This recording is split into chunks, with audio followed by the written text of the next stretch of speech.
when I close it.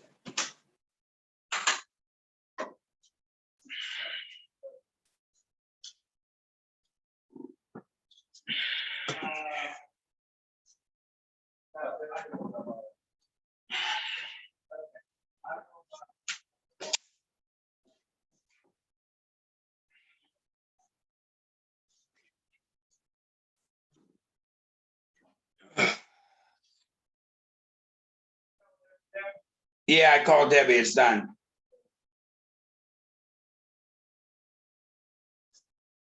Cassandra.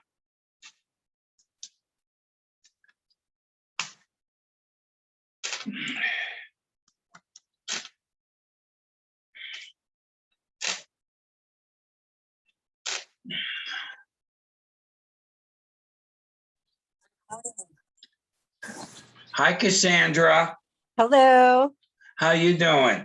I'm doing well, thank you. How are you? I'm doing unbelievable. That's great. Thanks for jumping on with us today. Absolutely. Thank you for having me. I don't know how many people are going to come on 6 o'clock on a Friday night, but Right. I figured if anybody is interested and motivated, they will. For coming on tonight, I have a Howard Hanna tumbler.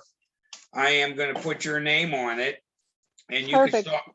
You can stop at the office anytime, and it'll be right behind the front desk, Okay, great. Thank you. and your name will be on the on with a sticky note.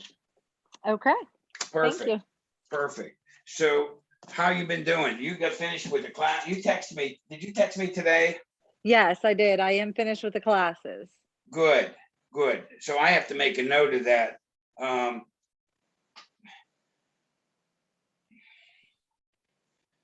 Let me see what your text says.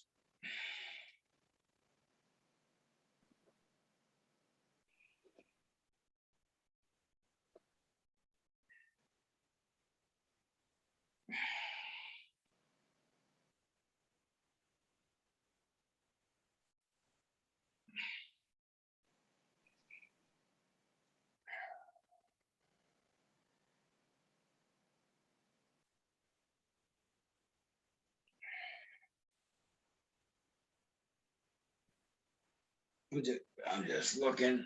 Okay, Alyssa's ready to jump in. So you're finished with the classes. So your next step is to send to PSI.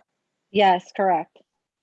Now, do you have a study guide and the keywords? Yes. Well, Okay, no, good. I don't. No, I do not. Not for the PSI test, I don't. I went through Real Estate U and purchased the study guide through them just for their testing. Okay, so you do the study guide I have is for the state test. Okay, no, I don't have that. Okay, so I'll try to get that to you Monday. Okay, thank you. Hi, Alyssa. Hi, How are you doing today? I'm good. How are you? Good. I Good. I got my papers back, well, the email about scheduling my test the day after our last Zoom meeting. Okay. I didn't schedule yet because I don't feel comfortable because these like Zoom classes really help me. Okay, good. I was kind of waiting a little bit to get a couple more meetings in. Okay, and both of you guys know that we have these Zoom classes that we're doing on our YouTube page. Yes. Did you go on, Correct. Alyssa, and listen to, you can listen to them. I listened to the first one whenever you're having all the trouble. Okay, good. Yeah, so they should be on there. Now, today we're going to be going over Unit 5, the second half of Unit 5. Yeah. And then what I will do is I'll merge that in the last week, we did the first half of Unit 5 together, and then I'll put them up on YouTube as Unit 5. But I have some other good stuff on YouTube too that you can look at.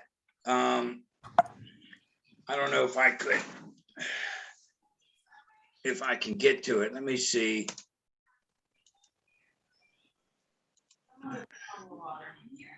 Can you guys see my screen? Yes. Yes. Okay. Can you hear my TV?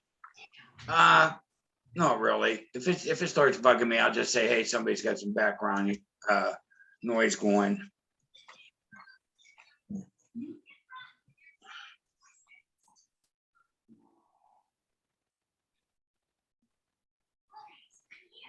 So if I search, can you guys still see me? Yep. Yes.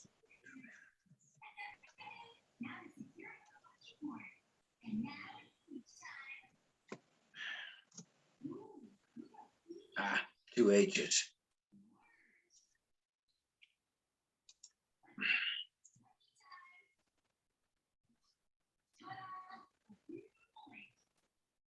So if you go to the Howard Hanna Assignment Real Estate Services, the study group comes right up in YouTube. And I got unit 2, 3, 1, 4, 18. You guys may want to get on there and look at 18 because that's an important one. It's listing agreements and buyer representation contracts. So that's definitely one that you, and that's a long one, 2 hours and 12 minutes. You may also want to, it looks like it's, yeah, that's the only one I have there, other than units 1 through 4. So that's a good one because there's a lot of questions. If you look at that study guide, there's a lot of questions on the test on that, on that unit 18. So you may definitely want to look at that. Okay, so let's get started. Thank you both for coming on. I do appreciate it because when I'm getting participation from you guys, then it motivates me to keep doing the classes. Now, I'm going to tell you, this is how real estate works. I have 25 people that I know of that are taking online classes. 25. But out of that 25, the last class we did, I had 3, Joanne, Alyssa, and Gabrielle. Today I got 2. So you notice a lot of people say they want to do it, but they don't keep engaged. If you want to make it through this test, you have to stay engaged. You have to practice. You have to study a little bit every day, even if it's 10 minutes. Don't let a day go by where you don't open that book. Look at the keywords that I've sent you, and I will send you, Cassandra. Look at the study guide. The study guide will tell you how many questions are on the test in any certain section. Have you looked at that study guide, Alyssa? Yeah, I have. Has it helped you a little bit? Yeah, it shows me what to look over a lot because it shows like how many questions of each. Right, right. And so, you know, we just got to do the best we can do to keep after this to get it. I'm not sure when I'm going to do the next Zoom meeting. Did you both get the emails that I sent out about the Zoom meeting? Yes. Okay, check your email because I send them out by text and email, but sometimes because I have 25 people on that list, sometimes the text doesn't come across, but the emails should always make it. So check, that's the best way. And you can always text me. I'm available 24/7 to help you guys. So let's start with unit 5, encumbrances. And let me get my slideshow. Perfect. Can you guys see it? Yes. Okay. Owners. Oh, for some reason I didn't get there. There you go. Encumbrances. So encumbrances are a claim, charge, or liability attached to a property. So what I'd like you guys to do is remember that, because on the test, they'll have, what's the definition of encumbrances? They'll have claims, charge, liability, and then something else that's an oddball. So know that those 3 things are an encumbrance. It attaches to real estate, and it's binding on real estate, and it affects title. Now, what do we mean by affects title? what do you guys think it means by it affects title? Like a lien? Yeah, yeah. So if somebody has a lien against a property, that's an encumbrance, because that's a charge.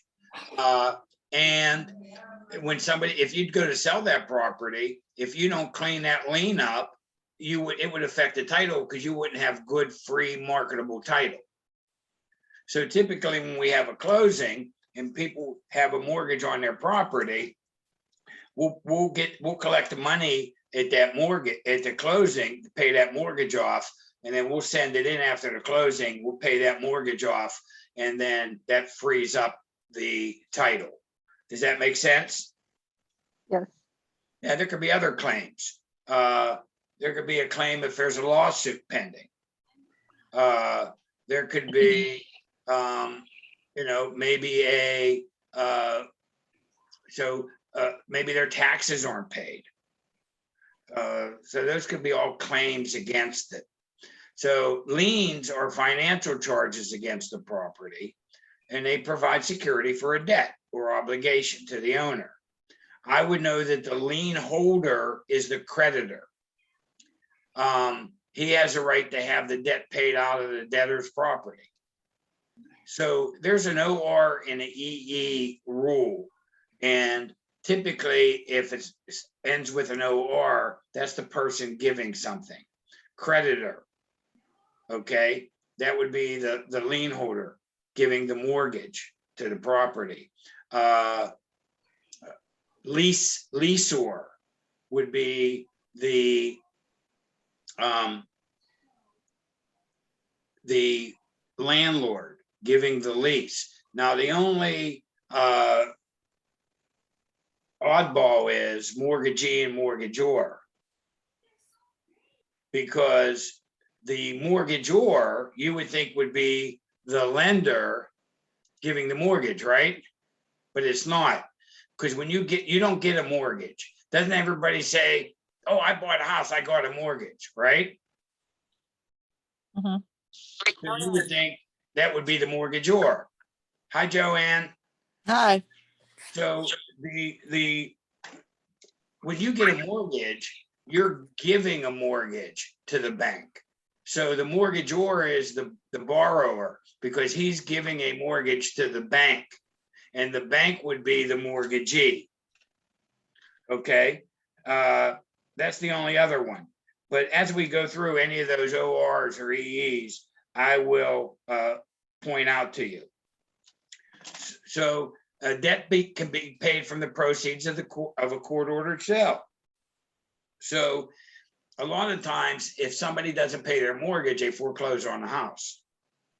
And then when they foreclose, they have a sheriff sale, and whatever proceeds they get from that sheriff sale can go towards that debt. So a debt can be paid from the proceeds of a court order sale. Deed restrictions. These are private agreements that affect use of land, and they're binding on subsequent owners. They run with the land, and they have limited use, and they are enforced by private court action. So a deed restriction would be an example. I had a piece of property I had 4 lots on the river. I sold 2 of them. I wanted to build a nice house on the other 2. So I didn't want the other 2 lots that I sold for somebody to put a mobile home on it, because I felt it would take away from the value of my house. So I put a deed restriction on those lots when I sold them, stating that they could not put a mobile home on the property. Now, every time that property is sold, that deed restriction continues to run, go to the next owner or next owner. Now, covenants, conditions, and restrictions, so the deed restriction would go right in the deed. Covenants, conditions, and restrictions, these are filed in the public records with the original subdivision. So, for example, I live in a plan called the Spring Grove Plan of Lots, and there are deed restrictions. And as of today, I needed to see those restrictions for some reason. So I was able to go online, go to Westmoreland County, go to the recorder's office, and pull those deed restrictions up on where I live. And the deed restrictions usually will state, for example, give me an example. Do you guys have an example of a deed restriction?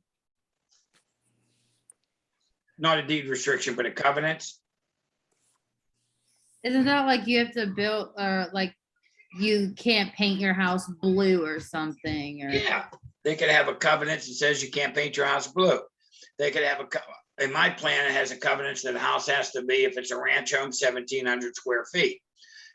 There's a covenant that states that it has to be all brick. There's a covenant that says you're not allowed to have a shed on the property. And these are put into the original subdivision. So all the houses in that subdivision have to comply with those covenants. Does that make sense? Yeah. Yeah. Okay, good. Easements. Give me an example of an easement.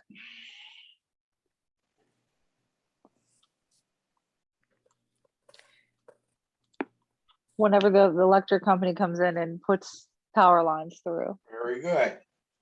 Electric company, water company. When I bought my property, I got it surveyed. And when I got it surveyed, my neighbor's fence was on my property 3 feet. And my neighbor came over and said, what can we do?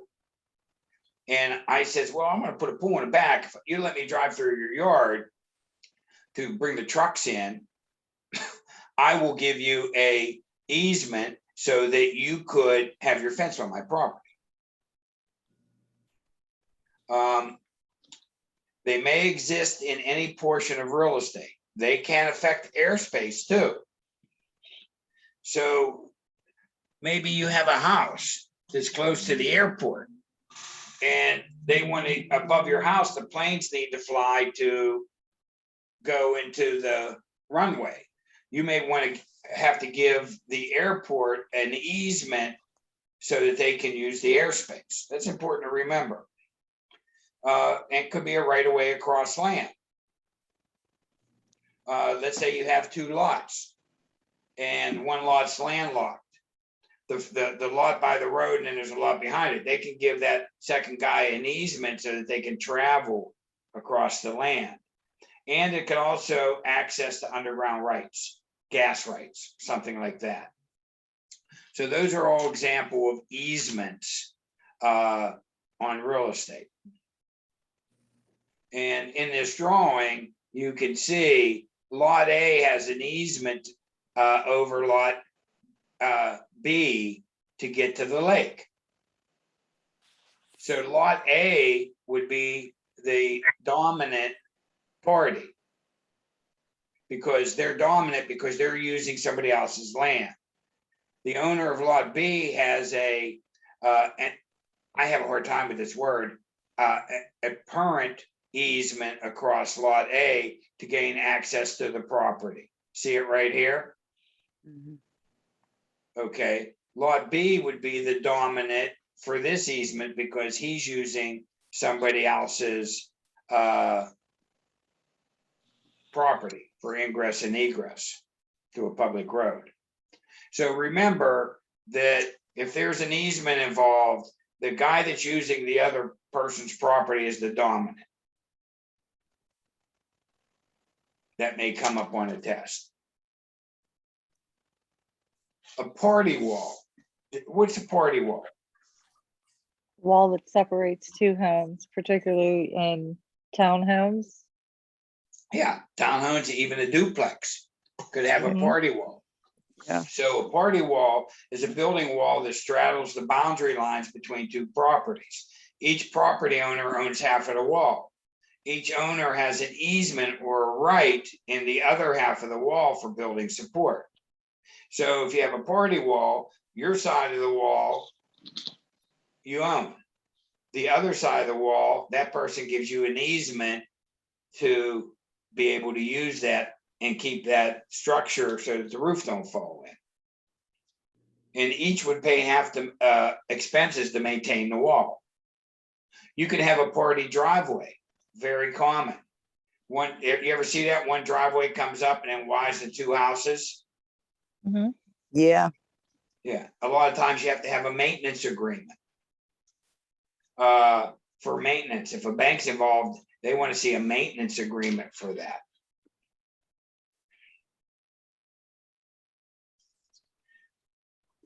So creation of an easement. It's an express grant from an owner of a property over which the easement will run. You would have a deed of conveyance by the grantor. Okay, here's an OR, grantor and grantee. Who would be the person giving something, giving the Grantor. easement? Okay, and the person getting it would be, Grantee. right. If you're conveying a deed, giving the whole property to somebody, who would be the seller? Grantor. Grantor. Grantor, ORs are giving, except in a mortgage. Right. Because in a mortgage, we always say, I went and got a mortgage. You didn't get a mortgage, you gave a mortgage to the bank. Reserving an easement over sold land. Granting the new owner easement over the grantor's remaining land. So you would have a deed prepared, spelling that out, and it would be recorded in a courthouse. And sometimes it's attached to the original deed if it's done at the time of conveyance. But for my property, when I bought my property, I don't have an easement in it for my neighbor. And when my neighbor bought the property, there was no easement. So when we created that easement, we had a deed of conveyance recorded in a courthouse. Long time usage, the easement of prescription. Does anybody know what easement of prescription means? I can't. Is I it mean, allowing? It has to be a continuous amount of years, or averaging around 20, where they continually use it, even though they really didn't have the right to. They make it their use. Yeah, and you know who I always use? I use Google as my friend. So you can go right to Google on these keywords, and I'm gonna put in Google easement by prescription.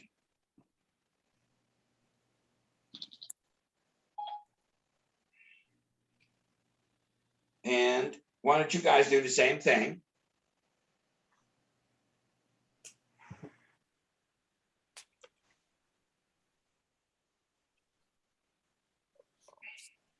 And the definition comes up. One of you guys reading me the definition.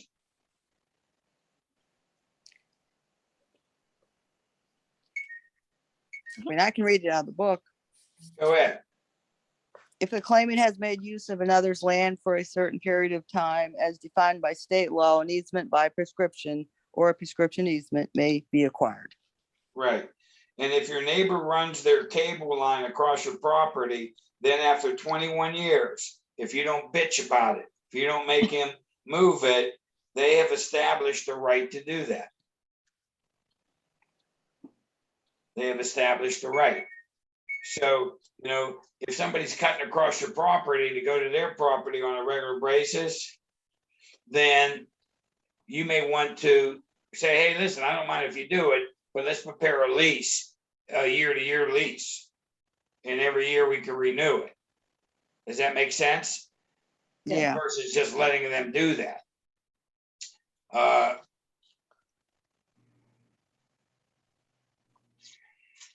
In Pennsylvania, it's 21 years. Continuous, exclusive, notorious, without the owner's permission. What's an and I think what's an easement by condemnation?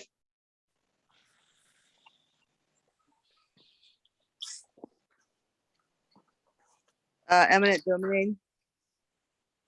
Okay, what do you mean by that? It's where like if the sewage company wants to come through and cross through your property to get to someone else's property, you can't tell them no. They have to make you an offer for like $1. Right. Right. That's taking private land. And that's why it's good to look these definitions up. Because this is a terms test. Okay. And you need to know the definition that's in the book or on Google. So, for example, you know, I Googled that. It's taking private property for public use through the government's power of eminent domain. And the government can acquire property. So the government took some property from me. They used eminent domain, and they took some property down here at the office because they were putting a new bridge in. Now, they took it, but when somebody takes your property through eminent domain, you have a right to fair compensation. And if you're not happy, and the government gave me $6,500, I said that wasn't enough. So I'm taking them to court. I've been in court for like 3 years over this. Because I'm going after, I want just compensation, and I don't feel that. So if the government takes your property, if you're happy with the number, fine, they give you a check. If not, you have a right to take them to court for just compensation. How do you terminate an easement? Well, if the purposes no longer exist. Okay, a termination by merger. You know, these two lots here. If this guy bought this lot, now the easement's no longer in effect because you don't need it. If this guy right here has this easement, okay, because he can't get to the public road, because maybe the road stops here, maybe they come by and they build a road. Well, he can go now straight to the road, so he wouldn't need that easement. By release or abandonment. You give somebody an easement to use your road, use your property to go to his place. He quits using the road. That's a way of terminating that easement. By non-use, by destruction. If, for example, if the party wall got knocked down, or by lawsuit. To terminate may require definite legal steps in any of these reasons. An apparent easement.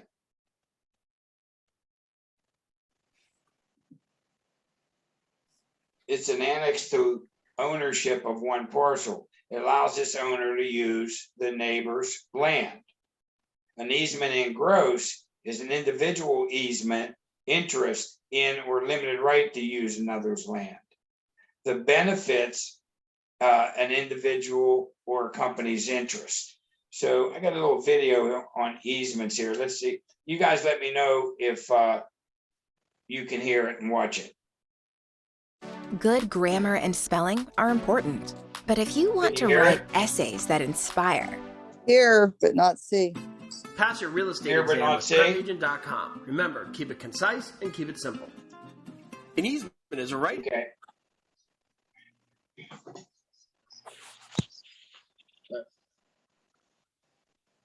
Let me see.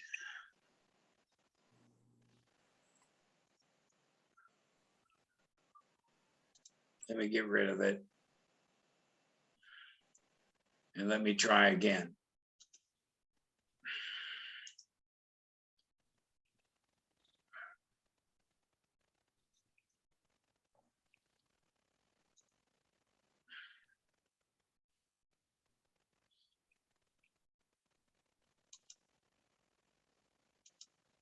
Just bear with me, guys. Okay, so I'm going to share it, share sound. And let's see if we can.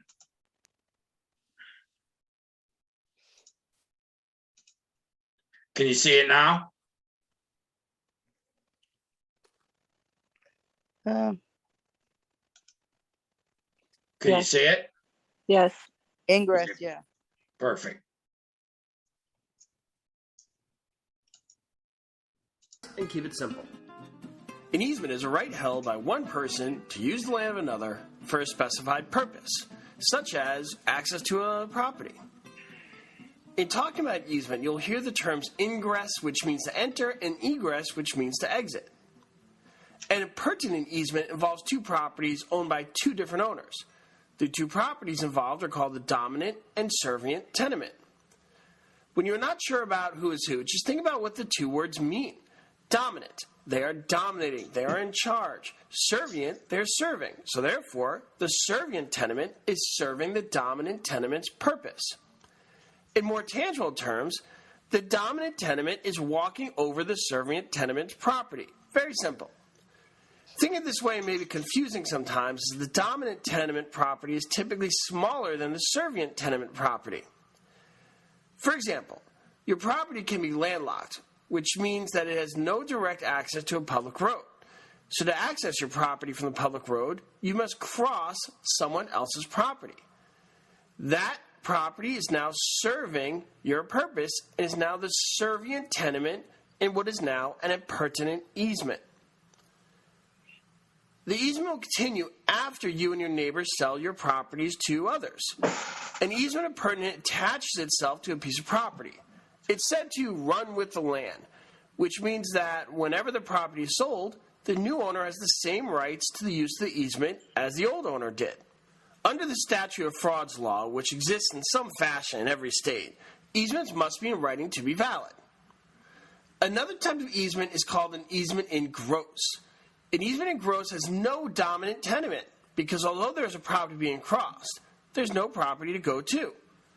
Typically, easements in gross that you may see are utility companies. For example, the electric company wants to connect lines between two poles. They need to cross your property to do this. This would be an easement in gross. A court order creates an easement by necessity to permit someone to gain access to a property. For example, say property owner A sells to buyer B a back portion of a land that neglects to give buyer B an easement for access. If A refuses to give B the easement, B can go to the court and have an appurtenant easement created. An easement by prescription is an easement that is created by the actions of one person against the interests of another person. An example may help explain this type of easement. Every night when your neighbor Joe comes home, he drives his car across a corner of your property. How annoying. But the reason doesn't matter. He simply does it. You see him, but never stop him. And he does it for a long time. Eventually you get tired of him driving across your property and you tell him to stop. But he says, no way, I got an easement by prescription. Joe takes the matter to court, and the court agrees with him. Joe now has a permanent easement by prescription across your property. Easements by prescription require court order as they are a result of a lawsuit. The fact that Joe's actions had persisted for a long period of time came into play. That length of time varies according to which state you're in. You saw Joe cross your property. His use was open and what the lawyers call notorious, meaning it wasn't hidden. In a sense, by not telling Joe to stop sooner, you gave him silent permission to use your property. Crazy, right? So let's talk about how to end easements. Easements can be terminated in several ways, including an agreement or release. The person who possesses the easement, known as the dominant tenement, agrees to give it up or release it to the person across whose property the easement exists, the servient tenement. You can also end an easement by merging. A has an easement across B's property. B buys A's property. The easement disappears as obviously you would not need an easement across your own property. Next, there's abandonment. Simply said, you stop using it. For one reason or another, you stop going to the property. However, unlike a dog, when you abandon an easement, it will cease to exist. With that being said, on a side note, please rescue a dog. Okay, last but not least, the need no longer exists. We discussed before how you could create an easement by necessity. Well, what if that need no longer exists? Well, if you could prove that, then in that case, the easement will not exist either. For more great information to get past your real estate exam, remember, go to prepagent.com. Prepagent.com. It's really a good place to go to get a lot of this good material. And you can even go to their YouTube channel. They have a great YouTube channel. So let me get back to our PowerPoint.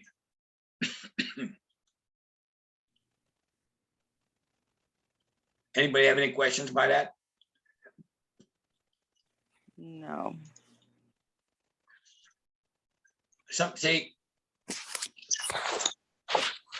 people learn in different ways.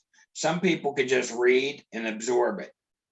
Some people need to write it. I'm the type of person that needs to write it. So I take a lot of notes, a lot of flashcards. Some people have to see it and hear it. And that's where video, and I'm like that too. So when I'm trying to study for an exam, and I've taken a lot of exams, I've taken my real estate license exam, you're taking, my broker's exam, my mortgage exam, my insurance exam. And man, I struggle with them, but I found that if I write, make notes, use flashcards, try to go and watch videos, it really helps me. So find what works for you and use it. And your testing will help you at the end of the chapters. But now Ian's able to go back to the to your online classes and go through the chapters. Yeah, Okay, good.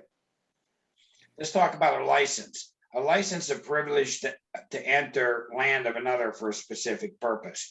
It's not a permanent right of way. It may be withdrawn. Give me an example of a license. hunting license. No. No, okay. Now you may give somebody a license to hunt on your land. Yeah, that's what I mean. Yes, that'll work. Yeah. Good ones I have. You ever park in a parking garage? Yeah. You know that little sticker they get, that little slip they give you, and then you pay on the way out. Next time you go to a parking garage, read the back of that. It'll say it's a license to use that parking garage for a limited time. You ever go to a sporting event? Yeah. Look at the back of your Steeler tickets, Penguin tickets. It's a license to go to that facility for that specific period of time. Those are go to a concert. So next time you go to any of those events or a parking in somewhere, look at the back of that. It'll say it's a license. So an example could be park in a driveway. You can give somebody a license to park in a driveway or a parking garage. You can give somebody a license to erect a billboard on your property, or even have a garden. Now, a license could be oral. Yeah, you could park in my driveway, but it should be written. Okay. What's an encroachment? Give me an example of an encroachment. Building up half your pool on your neighbor's land. Right. It's an unauthorized intrusion of an improvement or other real property onto another's property. It extends from one property across the other property line. And it can't be discovered by a spot survey. You need to know what a spot survey is. Again, it's a term test. What's a spot survey?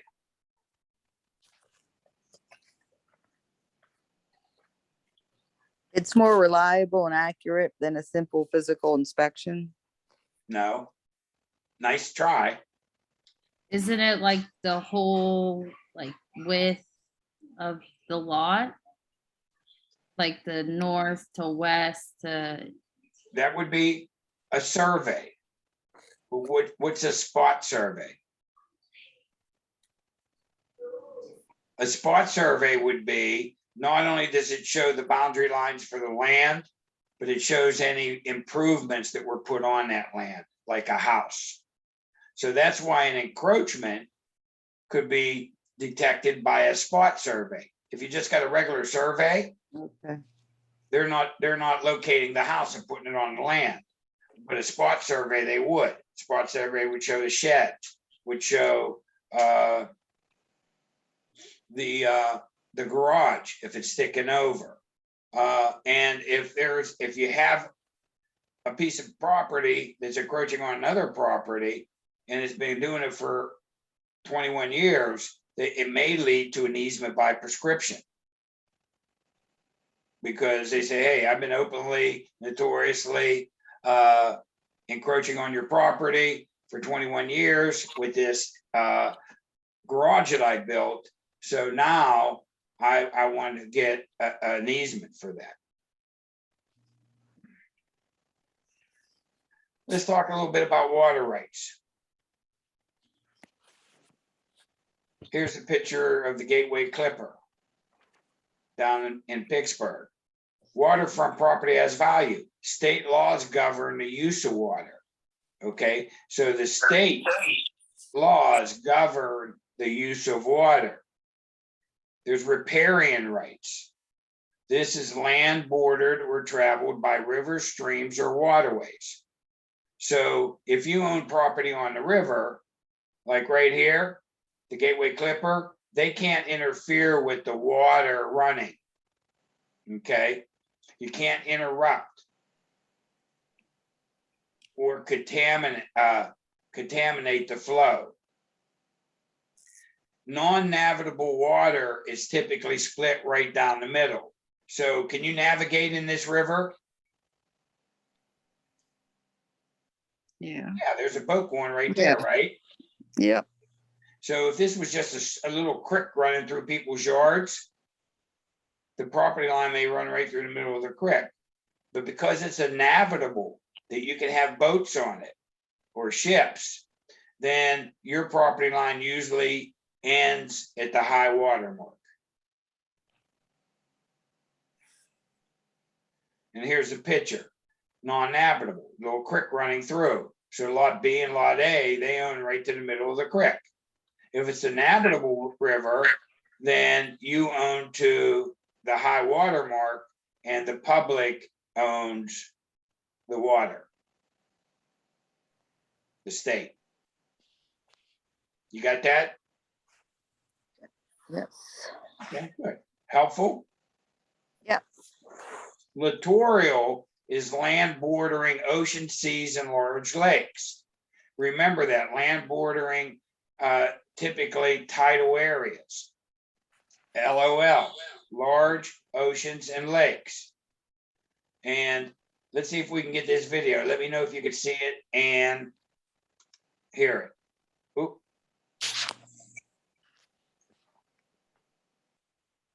Says the location's unsafe.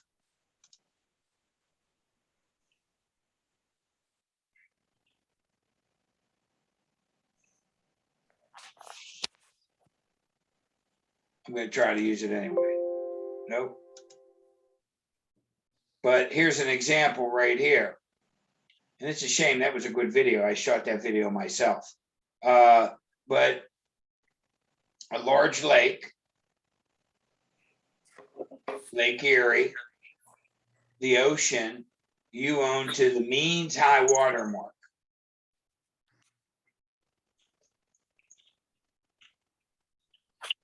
So littoral rights wouldn't be a river, right? No. Littoral rights usually water's flowing. So that's how you can remember littoral. The water would be flowing.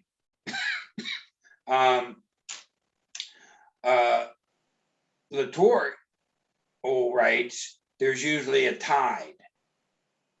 It goes up and down, and you would own where the means high water mark is. Now that's the means high water mark is not the highest the water has ever went. It's the typical high water mark. As a matter of fact, Google, look up means high water mark so that we have the right definition for that.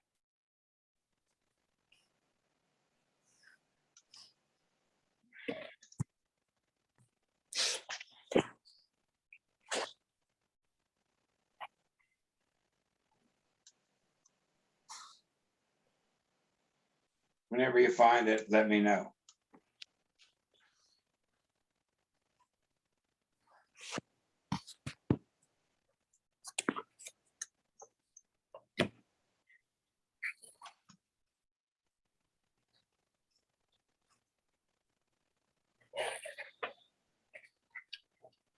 So if you have a book, you can go to the back of the book. If not, go to Google.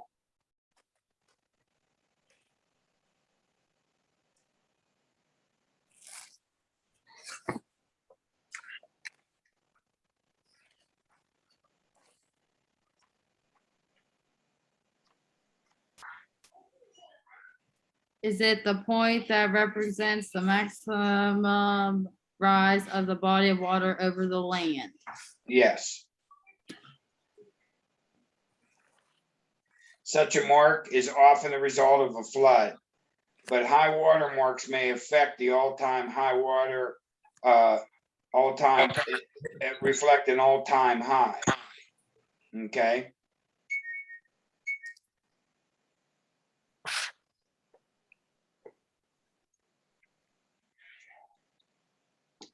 Accretion. You need to know what it means. What's it mean? Anybody know? Increase in the land resulting from like deposits of the soil by the water. Yeah, Tax.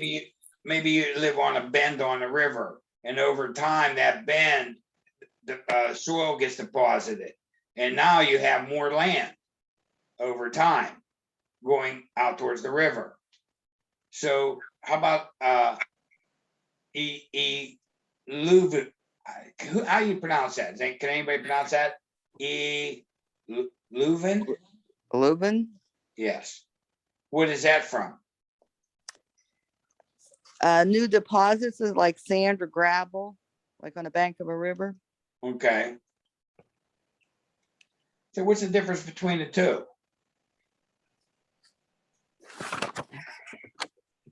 Hmm.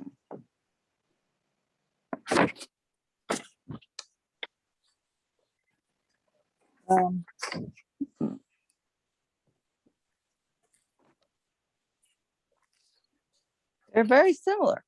They are. They are. I would think looking at these, Leuven, the second one, is newly created deposits of soil, land, or sand above the banks of a river or stream. Right, river. Accretion could be an increase by land from deposits of soil by the water's action. I don't know, maybe the river takes a little different turn. Very Yeah. similar. Be a Yeah. tough one on a test. Yeah, will be. Yeah.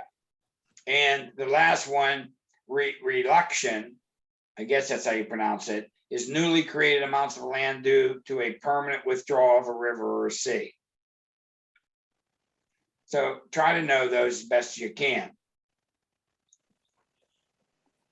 Avulsion is a sudden removal of soil by action of nature, maybe an earthquake or a mudslide.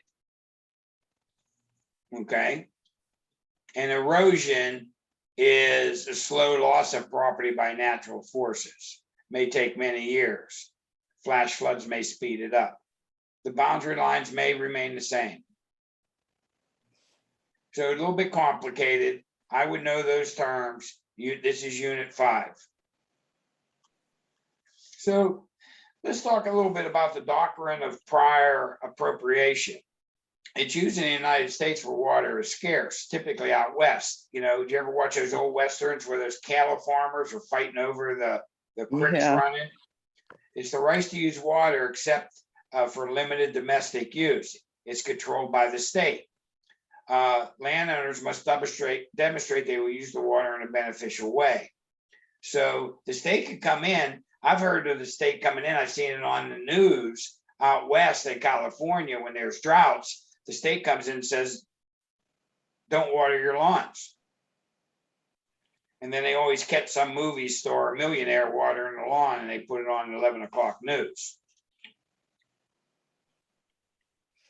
Any questions on that Unit 5? Can you go back to, oh wait, Where? keep going. No, the other way. Closer to the end.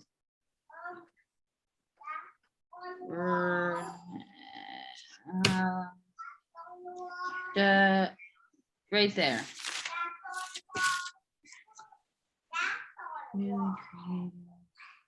Are you guys on a computer? Yeah. Okay, I'm going to teach you something. Hit on your computer, it says print screen, PRTSC. Push that button. Okay. You push it. Now, if you escape out of that, typically, can you see my screen? Yeah. See paint right here? At the bottom? Paint, the Yeah. little paintbrush? Or you can go to the box here. You can type in paint. Okay, most computers have that if you have Microsoft. If you open that app up, all you have to do is go up here where it says paste and click on that. And that makes it, saves it. And then you can go to file, save it as a picture. And you can save it in your documents if you want. And name it free license term. And I'm going to save it in my downloads because that's where I save all my junk. And then if I go to this little file folder down here, this may be too advanced for you, and go to downloads. There's that document. Okay, thank you. And then you can print that off. So, if you go onto YouTube and you're watching these videos and the terms come up, stop the video, hit print screen, and you can save them. You can make a little library if you need to.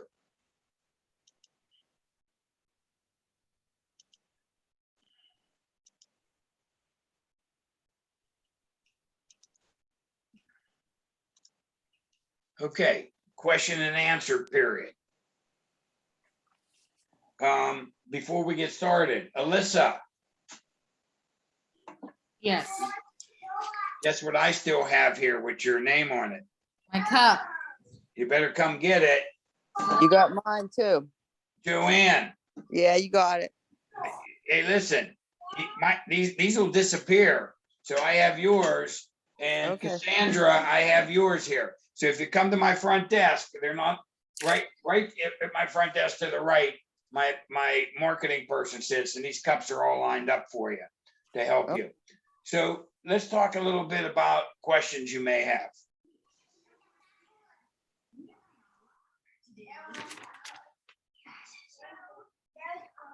You guys have any questions at this point? I don't. No, Yeah, chapter 5 was a long chapter. That's why we Yeah. were able to split it up. There's about an hour and a half of actual video, and we'll edit that video next week, and we'll have it up on the YouTube channel. Go to prepagent.com. So if I share my screen with you, and you can go to prepagent.com, or you could even go to YouTube and search Prep Agent.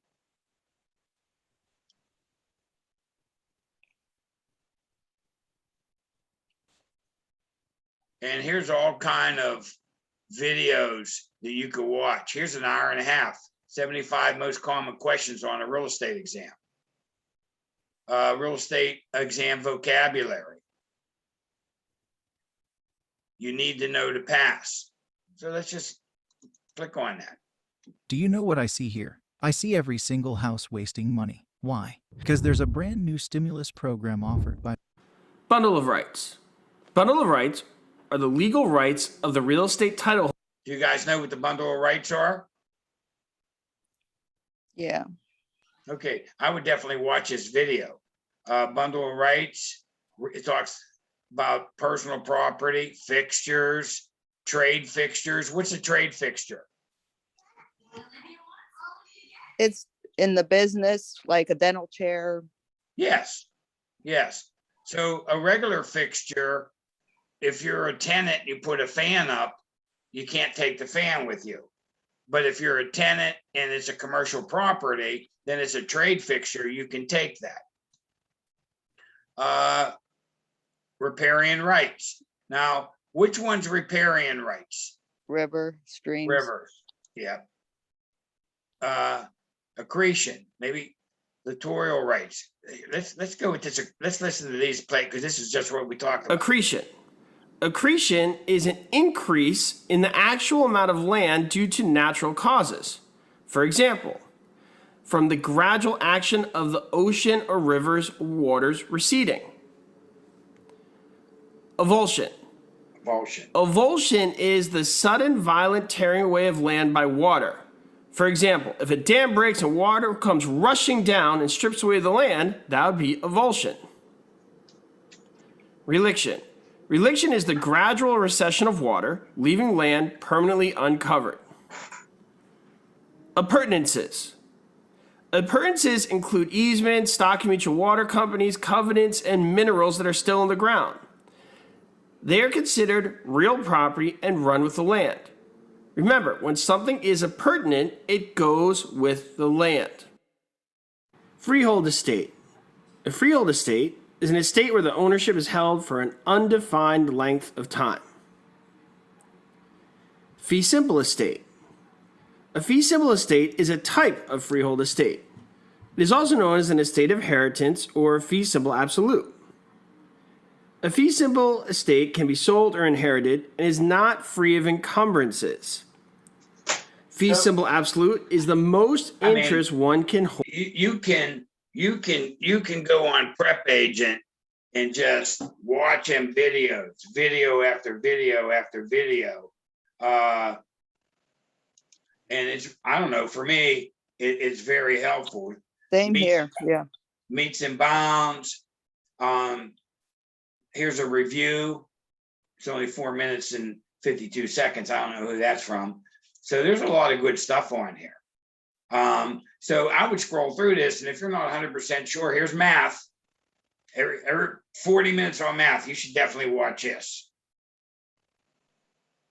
Okay. Agency, very good. So I use this. A lot of my videos in my classes come from Prep Agent, and I use these videos, and you know, I highly recommend that you go on and watch them. It's very helpful, very helpful. You know, tidbits. My job is to coach you.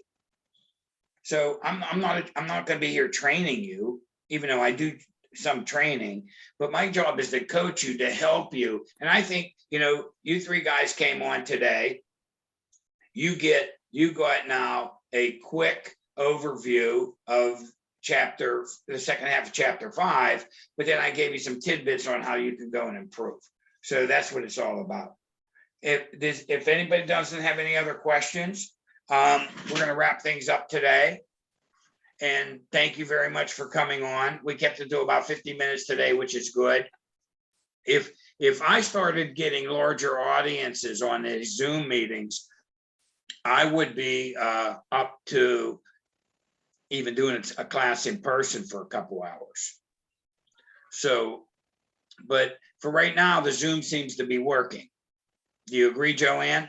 Yeah, definitely. Okay. And Alyssa, you're on it too? Perfect. Okay, guys. If you don't have any other questions, have a great weekend. You too. We will catch up with you later, and I will let you know when we are going to do the next study group. Maybe Friday. You guys are all good with doing stuff during the day, huh? Yeah. Yeah. Okay. Okay, man. Thank you. Bye. Good. Bye-bye. Bye. Bye.